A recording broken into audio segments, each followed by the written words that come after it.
آپ سن رہے ہیں مفہوم القرآن۔ آغاز سورہ آل عمران۔ مقام نزول مدینہ منورہ، توقیفی ترتیب نمبر 3، نزولی ترتیب نمبر 89، جبکہ اس سورہ مبارکہ کا نام اس سورت کی 33ویں آیت سے لیا گیا ہے۔ یہ سورہ مدنی ہے۔ سورہ آل عمران کی آیات کی تعداد 200 اور رکوع 20 ہیں۔ اس سورہ مبارکہ میں جنگ بدر کے فوری بعد کا زمانہ اور جنگ احد کا ذکر کیا گیا ہے۔ اس سورہ مبارکہ کی کچھ آیات بینات سن 9 ہجری میں وفد کی آمد کے زمانے کی ہیں۔ اس سورت میں اہل کتاب یعنی مسیحیوں اور یہودیوں سے خطاب کرتے ہوئے انہیں رسول اللہ صلی اللہ علیہ وآلہ وسلم پر ایمان لانے کی ہدایت کی گئی ہے۔ انہیں یہ بھی سمجھایا گیا ہے کہ وہ اپنے دین کی اصل اور بنیادی تعلیم بھول گئے ہیں جو آنے والے نبی ان کو بتاتے رہے۔ اہل کتاب کو اس سورت میں تورات اور انجیل کی اصل تعلیمات کے بارے میں بتا کر سمجھایا گیا ہے کہ اسلام اس دین کی حتمی شکل ہے جو اللہ کے نبی ابراہیم علیہ السلام سے چلا آ رہا ہے۔ اہل کتاب کو نشاندہی کی جا رہی ہے کہ انہوں نے اللہ کے کلام میں اپنی مرضی اور سہولت کی چیزیں شامل کر لی ہیں جس نے انہیں اللہ کی کتاب نہیں رہنے دیا۔ اس سورہ مبارکہ میں دوسرے مخاطب رسول اللہ صلی اللہ علیہ وآلہ وسلم پر ایمان لانے والے ہیں۔ پچھلی قوموں کے احوال بتانے کے ساتھ ساتھ ان کا انجام بھی بتایا گیا ہے۔ ساتھ ہی مسلمانوں کو نصیحت کی گئی ہے کہ پچھلی قوموں کا رویہ نہ اختیار کریں۔ بہت سے مضمون وہی ہیں جو سورۃ البقرہ میں بیان کیے گئے ہیں۔ اس سورہ مبارکہ کے آخر میں اللہ نے ایمان والوں اور منافقوں کا فرق واضح کر دیا ہے۔ سورت کے آخر میں مسلمانوں کو دنیا اور آخرت دونوں کی کامیابی کے اصول بھی بتا دیے گئے ہیں۔ اس سورہ کا مضمون مجموعی طور پر سورۃ البقرہ کے مضمون کی وضاحت ہے۔ بسم اللہ الرحمن الرحیم۔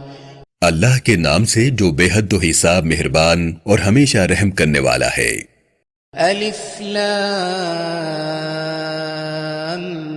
میم۔ الف لام میم ایسے الفاظ کو حروف مقطعات کہا جاتا ہے۔ ان حروف کو علیحدہ علیحدہ پڑھا جاتا ہے۔ ان حروف کے معنی اللہ اور اللہ کا رسول جانتے ہیں۔ حروف مقطعات چند قرآنی صورتوں کی ابتدا میں نازل ہونے والے الفاظ جو عام معنی نہیں رکھتے، انہیں الگ الگ حروف کی صورت میں پڑھا جائے حروف مقطعات کہلاتے ہیں۔ ان حروف کے معنی اللہ اور اللہ کے رسول صلی اللہ علیہ وآلہ وسلم ہی جانتے ہیں۔ جس زمانے میں قرآن نازل ہوا، عرب میں شاعری اور نثر میں ایسے حروف کا استعمال عام تھا۔ اس لیے کسی نے ان حروف پر اعتراض کیا نہ صحابہ کرام رضی اللہ عنہم نے رسول اللہ صلی اللہ علیہ وآلہ وسلم سے ان کے بارے میں پوچھا۔ عربی زبان کے حروف تہجی کی تعداد 28 ہے، جن میں سے 14 قرآن کے حروف مقطعات میں استعمال ہوئے ہیں۔ عربی زبان میں موجود تمام الفاظ ایک حرف سے لے کر 5 حروف سے مل کر بنتے ہیں۔ اس زبان میں کوئی لفظ ایسا نہیں جو 5 سے زیادہ حروف سے مل کر بنتا ہو۔ قرآن کریم میں ذکر کیے گئے حروف مقطعات بھی ایسے ہی ہیں۔ یہ ایک حرف صاد، نون، قاف سے لے کر 5 حروف کاف، ہا، یا، عین، صاد پر مشتمل ہیں۔ الف لام میم قرآن کریم کی 6 سورتوں کی ابتدا میں آیا ہے۔ قرآن کریم کی ایسی سورتیں جن کی ابتدا حروف مقطعات سے ہوئی ان کی تعداد 29 ہے۔ ان میں سے 27 سورہ مکی ہیں اور 2 مدنی ہیں۔ حروف مقطعات سے شروع ہونے والی مدنی سورتوں کے نام سورۃ البقرہ اور آل عمران ہیں۔ اللہ لا الہ الا هو الحی القیوم۔ میرے سوا کوئی عبادت کے لائق نہیں ہے، ہر چیز میری قدرت میں ہے، میں ہی اس کائنات کا بنانے والا اور حساب کتاب کے دن کا مالک ہوں، میں ہمیشہ سے موجود اور ہمیشہ قائم رہنے والا ہوں۔ وضاحت: اس آیت مبارکہ میں واضح طور پر بتا دیا گیا ہے کہ اس کائنات کا مالک وہی ہے جو ہمیشہ سے موجود ہے اور ہمیشہ رہے گا۔ اللہ کے سوا کسی دوسرے میں یہ خوبی نہیں پائی جاتی۔ دنیا میں پائے جانے والے تمام ادیان میں خدا کا تصور اس معیار پر جانچا جائے گا۔ شان نزول: سن 9 ہجری میں نجران سے مسیحیوں کا بڑا وفد رسول اللہ صلی اللہ علیہ وسلم کے پاس آیا۔ ان سے مسیحیت اور اسلام میں خدا کے تصور کے بارے میں گفتگو ہوئی۔ سورہ آل عمران کی ابتدائی 80 آیات میں اسی کا ذکر ہے۔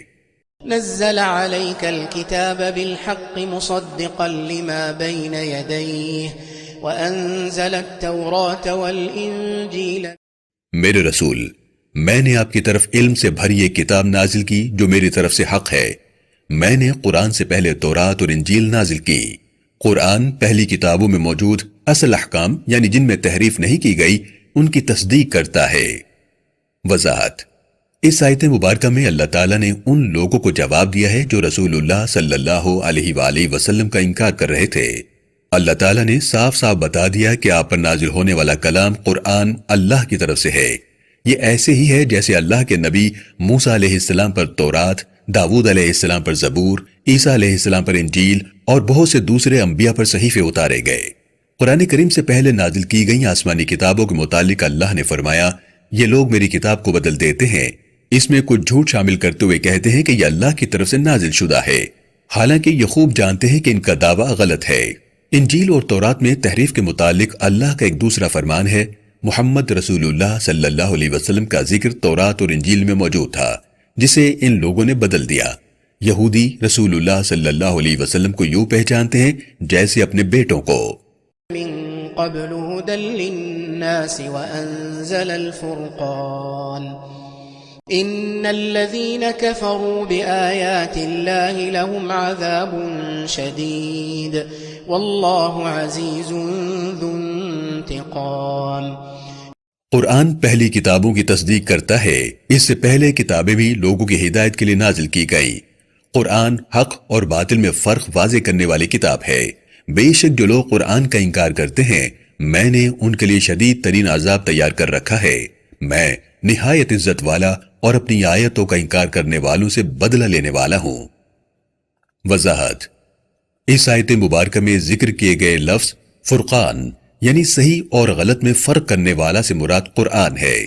قرآن جب بھی تورات کا ذکر کرتا ہے تو اس سے مراد وہ احکام ہیں جو اللہ کے نبی موسیٰ علیہ السلام کے اعلان نبوت سے لے کر ان کی وفات تک اللہ نے موسیٰ کو دیے۔ یہ عرصہ تقریباً 40 سال ہے۔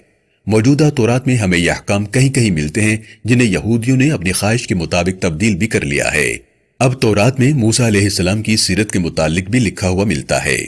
کچھ واقعات ان کی وفات کے بعد کے ہیں۔ یہ کیسے ممکن ہے کہ اللہ کے نبی موسیٰ علیہ السلام کی زندگی میں نازل ہونے والی کتاب میں ان کی وفات کے بعد کے واقعات موجود ہوں؟ یقیناً یہ واقعات بعد کے زمانے میں تورات میں لکھ دیے گئے۔ اسی طرح آج کی انجیل کو اللہ کے نبی عیسیٰ علیہ السلام کی سیرت تو کہا جا سکتا ہے، الہامی کتاب نہیں۔ قرآن الہامی کتابوں کے ان احکام کی تصدیق کرتا ہے جو اللہ کی طرف سے نازل ہوئے اور انہیں بدلا نہیں گیا۔ ان اللہ لا يخفى علیہ شیء فی الارض ولا فی السماء۔ زمین اور آسمانوں میں کوئی ایسی چیز نہیں جو مجھ سے چھپی ہو۔ میں اس کائنات کا مالک، کائنات کے ظاہری اور چھپے ہوئے خزانوں کو جانتا ہوں۔ هو الذی یصورکم فی الارحام کیف یشاء لا الہ الا هو العزیز الحکیم۔ ماں کے پیٹ میں بچوں کی صورت تخلیق کرنے والا میں ہوں، جیسی چاہوں شکل و صورت میں ہی بناتا ہوں۔ میں پانی کے قطرے سے زندگی پیدا کرتا ہوں، میرے سوا کوئی عبادت کے لائق نہیں، میں بڑی عزت اور حکمت والا ہوں۔ وضاحت: اس سے پچھلی آیت میں اللہ رب العالمین اپنے علم کا اظہار کرتے ہوئے بتاتا ہے کہ وہ ہر ظاہر اور چھپی شے کا جاننے والا ہے۔ اس آیت مبارکہ میں اللہ اپنے قدرت کا ذکر کر رہا ہے۔ پیدا کرنا صرف اللہ کی قدرت ہے، یہ طاقت کسی دوسرے کے پاس نہیں۔ ہمیں یاد رکھنا ہے کہ اللہ کے سوا کوئی دوسرا اولاد عطا نہیں کر سکتا۔ وہی مالک کسی کو بیٹیاں، کسی کو بیٹے اور کسی کو ملی جلی اولاد عطا فرماتا ہے۔ انسان کی عمر مقرر کرنے والا رب بھی وہی ہے۔ انسان پانی کے قطرے سے اپنی ماں کے پیٹ میں روح اور جسم کا سفر طے کرتا ہے۔ یہ اللہ کی قدرت کا بہترین اظہار ہے۔ هو الذي أنزل عليك الكتاب منه آيات محكمات هن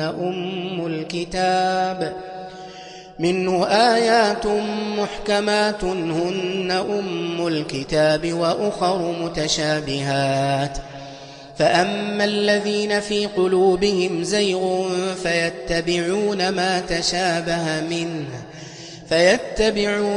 تشابه منه ابتغاء الفتنة وابتغاء تأويله وما يعلم تأويله إلا الله والراسخون في العلم يقولون آمنا به كل من عند ربنا وما يذكر إلا أولو الألباب۔ میرے رسول، میں نے ہی واضح اور حکمت سے بھری آیات قرآن کی صورت میں آپ پر نازل کی ہیں۔ یہ آیات ایسے احکامات ہیں جن پر دین اور دنیا کی زندگی کا دار و مدار ہے۔ انہیں محکمات کہتے ہیں۔ قرآن کی بنیاد آیات محکمات پر ہے۔ اسی کتاب میں کچھ آیات ایسی ہیں جن کی وضاحت کی ضرورت پڑتی ہے۔ ان آیات کو متشابہات کہتے ہیں۔ میں اپنی حکمت سے قرآن کی آیات محکمات اور متشابہات کی صورت میں بیان کرتا ہوں۔ جن لوگوں کے دل ٹیڑے ہیں وہ متشابہات کو اپنی مرضی کے معنی دینے کی کوشش میں لگے رہتے ہیں۔ وہ ایسے معنی دینے کی کوشش کرتے ہیں جو میرے احکام کی کھلم کھلا تبدیلی ہے۔ اس کے مقابلے میں جن لوگوں کو میں نے دانش اور عقل سے نوازا ہے وہ ایسی جرت نہیں کرتے کہ میرے احکام کو اپنی مرضی کی وضاحت دیں۔ ایسے لوگ دل و جان سے آپ پر نازل کیے گئے قرآن پر ایمان لاتے ہیں۔ وہ جانتے ہیں کہ تمام آیات اور احکام آپ کے رب کے نازل کردہ ہیں۔ وضاحت: اللہ رب العالمین قرآن کریم میں اپنے نبی عیسیٰ ابن مریم علیہ السلام کا ذکر کرتے ہوئے روح منہ اور کلمتہ کے الفاظ استعمال کرتا ہے۔ مسیحی اس سے مراد دیتے ہیں کہ عیسیٰ خدا کے بیٹے ہیں کیونکہ اللہ نے انہیں اپنی روح قرار دیا ہے۔ حقیقت میں عیسیٰ علیہ السلام کے لیے یہ الفاظ اس لیے استعمال کیے گئے کہ آپ اللہ کے حکم سے لفظ کن سے بغیر باپ کے پیدا ہوئے۔ اللہ ہمیں بتاتا ہے میں نے آدم میں اپنی روح پھونکی۔ عیسیٰ کی تخلیق تو ایسے ہی ہے جیسے آدم کی۔ اللہ فرماتا ہے عیسیٰ تو میرا بندہ ہے جس پر میں نے انعام کیا۔ اللہ روح کے بارے میں بتاتا ہے میں نے آدم میں اپنی روح پھونکی۔